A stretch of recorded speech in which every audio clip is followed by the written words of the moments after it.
करते हैं। मुरादाबाद के मुंडा पांडे थाना कथा कराने से मिलती है सुख और समृद्धि। आहोला में सप्ताह भर चलेगी श्रीमद् भागवत कथा। थाना क्षेत्र मुंडा पांडे के गांव आहोला मझरा रनियाठे में श्रीमद् भागवत कथा का शुभारंभ श्रद्धा और भक्ति भाव के साथ किया गया।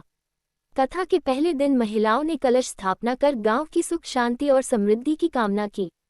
कार्यक्रम का शुभारंभ श्री राजपूत करनी सेना के जिला अध्यक्ष अविनाश चौहान ने किया। इस अवसर पर सुरजीत सिंह, प्रमोद सिंह और बलजीत सिंह ने कथा व्यास अशोक दीक्षित महाराज पिनौनी जिला बदायूं का फूल मालाओं से स्वागत किया।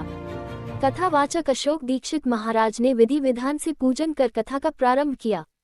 पूजन के दौरान राधा कृष्ण और भगवान राम के जयकारों से पूरा कथा पंडाल भक्तिमय हो उठा। कथा के दौरान महाराज ने कहा कि मनुष्य को जीवन में ईश्वर का स्मरण अवश्य करना चाहिए। ईश्वर के ध्यान और भक्ति से ही मानव जीवन का कल्याण संभव है। ग्राम प्रधान विजय लक्ष्मी ने कहा कि जीवन की विभिन्न कठिनाइयों से मुक्ति और मानसिक शांति के लिए भागवत कथा का आयोजन अत्यंत फलदायी होता है। ये कथा सप्ताह भर चलेगी, जिसमें प्रतिदिन बड़ी संख्या में श्रद्धालुओं के पहुंचने की संभावना है। इस अवसर पर सुरजीत सिंह, सचिन कुमार, प्रमोद सिंह, बलजीत सिंह, प्रशांत कुमार चौहान, रविंद्र सिंह, प्रमोद चौहान, अमित कुमार, रिंकू सिंह, देवान सिंह, राहुल सिंह सहित अनेक ग्रामीण उपस्थित रहे। जय श्री राम। मैं अविनाश कुमार चौहान, ग्राम प्रधान पति अरोला, पंचायत विकास खंड मुंडा पांडे, जिला मुरादाबाद।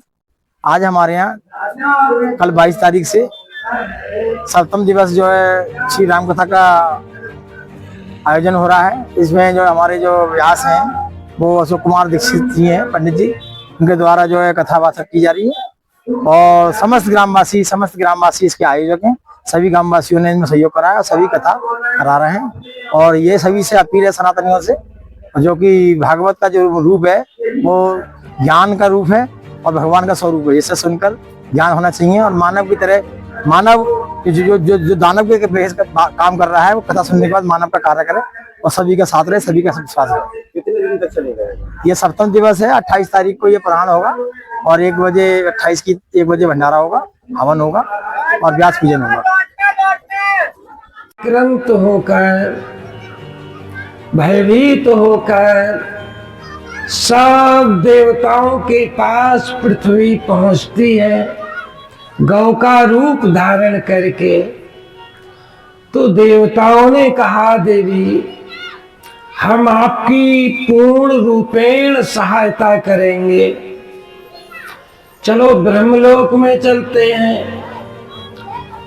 ब्रह्मा जी ने कहा कि आप लोगों के जो वास्तविक सहायक हैं, आपका हित करने वाले हैं, वो श्री हरि ही है, आप लोग उनको पुकारिए। कहा महाराज उनको ढूंढने कहाँ जाए? तो भगवान शिव कहते हैं कि ईश्वर सर्व, गीता में भगवान कृष्ण ने कहा है ईश्वर सर्वभूतान। भगवान शिव ने सब देवताओं को बताया